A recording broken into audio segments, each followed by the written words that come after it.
Sensation, le MAG. Bonjour à tous, bienvenue sur Sensation en association avec TV78. Je suis aujourd'hui avec Cyril Zouotou, cofondateur de l'application Paplar. Bonjour. Bonjour. Alors le 1er avril 2023 signera la fin de l'impression automatique des tickets de caisse et de cartes bancaires, une mesure qui vise à réduire l'utilisation du papier et s'inscrit dans le respect de l'environnement. Il est important de souligner que c'est l'impression automatique des tickets de caisse qui sera supprimée, mais si un client demande le ticket, il pourra toujours l'obtenir. Cyril Zouotou, vous êtes cofondateur de l'application Paplar qui sert à recevoir les versions numériques des tickets de caisse. Pourquoi cette application ? Alors tout simplement déjà dans un premier temps pour répondre du coup à cette loi qui a été votée en 2019 et qui ne paraît que du coup cette année et également depuis la période Covid on a vu un accroissement des achats en ligne et donc de plus en plus d'enseignes demandent du coup l'email pour pouvoir envoyer que ce soit des suivis de commandes mais à ça s'ajoute aussi beaucoup de emails éphémères donc des newsletters, des emails promotionnels et on voulait offrir une plateforme aux consommateurs pour leur permettre de le centraliser au lieu d'utiliser leur email personnel. Donc les consommateurs seront susceptibles de recevoir leur ticket de caisse par mail à partir du 1er avril. Il fallait finalement créer justement l'application adéquate pour pouvoir centraliser nos tickets de caisse et éviter que ce soit mélangé finalement avec d'autres mails. Oui, tout à fait, au même titre qu'on a pu le voir avec des applications bancaires qui ont évolué, qui sont modernisés. Il se trouve que tout ce qui était post-achat est en fait un secteur qui n'est pas encore adressé, entre guillemets, surtout pour le consommateur. Et en fait, aujourd'hui, le consommateur n'avait pas d'autre alternative que d'utiliser sa boîte mail personnelle, donc bien souvent saturée, du coup, par tous les mails qui sont envoyés suite à des achats. Et donc, on a voulu proposer vraiment la plateforme dédiée aux consommateurs pour avoir une expérience post-achat clean. Depuis plusieurs années, notamment, on a cette adresse mail qu'on appelle l'adresse mail poubelle. C'est voilà, les personnes qui prennent cette adresse mail là juste pour leurs achats, pour les fidélités, etc. Comment on appelle ça, les cartes de fidélité finalement. Là vous permettez finalement de simplifier cette centralisation du ticket de caisse, mais comment ça se passe justement ce post-achat, qu'est-ce que ça signifie ? En fait, c'est tout simplement aujourd'hui les marques vont de plus en plus demander un email afin d'envoyer que ce soit un reçu numérique, un suivi de commande. Donc en fait l'email va être utilisé aussi bien en physique, donc dans les magasins, qu'en ligne. Et donc on pense que les consommateurs aujourd'hui devraient avoir du coup une adresse email. Donc sur Paplar, on télécharge l'application, on se crée une adresse email Paplar qui va devenir en fait l'adresse de référence pour toutes nos transactions. Et en fait une adresse qu'on va être à l'aise de pouvoir communiquer en magasin ou en ligne afin de suivre toutes ces transactions. Et un autre point également, c'est que moi, dans mes expériences passées, j'ai constaté que les consommateurs avaient de moins en moins envie de donner des données personnelles, simplement de partager des données personnelles, notamment l'email, le numéro de téléphone, et en fait Paplar vient justement résoudre ce problème. Donc il y a la sécurité aussi des données. Comment est-ce que vous assurez justement cette sécurité des données des utilisateurs de l'application ? Déjà en leur permettant d'utiliser une autre adresse que leur adresse mail personnelle, donc il se trouve que c'est pas une adresse mail jetable, mais c'est une adresse qui va être dédiée aux achats. Donc ça, c'est le premier point. Et le second, c'est que en fait, tout simplement, toutes les données, nous, sont sécurisées et sont sauvegardées sur des serveurs français en France. Et on permet justement d'offrir toute cette sécurité numérique qui est essentielle à l'ère du numérique et de la digitalisation. Et vous certifiez justement que le consommateur pourra retrouver facilement son ticket de caisse grâce à l'application et du coup à cette adresse mail qu'il donnera aux enseignes ? Tout à fait. Alors nous, on a travaillé sur 1 an et demi, 2 ans de développement et sur ce produit qu'on a testé nous-mêmes et qu'on utilise d'ailleurs au quotidien avant de pouvoir justement la commercialiser et la rendre accessible au plus grand nombre. Et quand on donne notre adresse mail à une enseigne, soit pour le programme fidélité, soit pour recevoir justement les tickets dématérialisés, on se retrouve souvent à recevoir des newsletters, des mails promos, etc. Souvent, ce sont des mails indésirables. Est-ce que là aussi il y a une fonctionnalité qui existe pour ne pas que les tickets de caisse et les mails promos se mélangent ?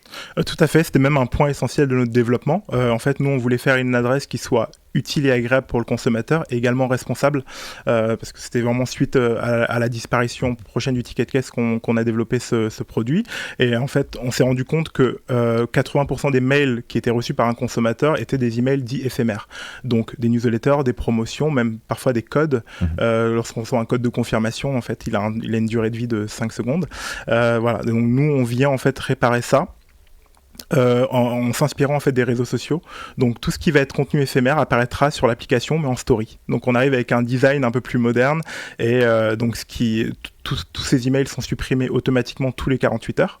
Donc on a une suppression automatisée et ça permet en fait aux consommateurs d'aller consulter ces emails éphémères uniquement lorsqu'ils le souhaitent et s'ils le souhaitent. Donc il existe plusieurs catégories, rubriques finalement, donc une rubrique ticket de caisse, une rubrique commande, etc. Ou c'est tout ensemble, en tout cas pour les tickets? Alors on a voulu un peu changer et moderniser en fait l'image de l'email qu'on a aujourd'hui, donc avec plusieurs onglets.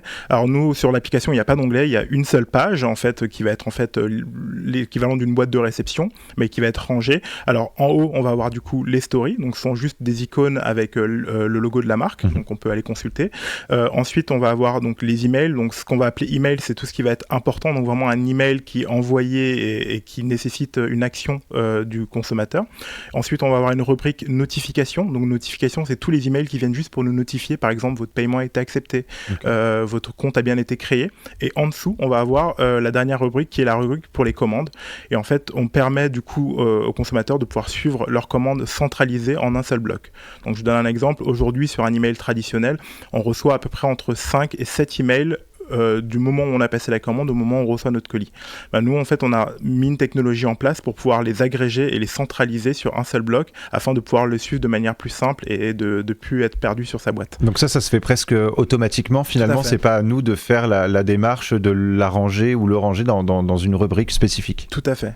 Et là où ça peut devenir un petit peu compliqué, c'est pour les personnes âgées ou ceux qui n'utilisent pas ou très rarement leur téléphone. Est-ce que vous estimez que l'application est assez facile d'utilisation? Oui, parce qu'en fait, déjà, on peut se créer un compte en moins d'une minute. En fait, on ne demande aucune donnée personnelle. En fait, il suffit juste de se connecter avec son numéro de téléphone et de créer son adresse. Alors, pourquoi le numéro de téléphone? C'est justement pour simplifier le quotidien. On s'est rendu compte que sur une boîte mail traditionnelle, on a souvent ce problème de mot de passe oublié ou autre. Et en fait, on a voulu créer la première boîte mail sans mot de passe. Parce qu'on a tous un numéro de téléphone qui est unique et propre à chacun. On connecte, on met son numéro de téléphone, on reçoit un code et on le confirme et on accède à sa boîte. Donc ça c'est le premier point. Et le deuxième c'est qu'en fait il n'y a aucune configuration qui est à faire. En fait lorsqu'on nous demande notre email en magasin on le donne et en fait on le reçoit sur Paplar et tout est automatiquement rangé. Un autre point c'est qu'on s'est rendu compte sur notre première base d'utilisateurs que on a énormément, plus de 50% de nos utilisateurs sont des consommateurs qui ont entre 40 et 60 ans.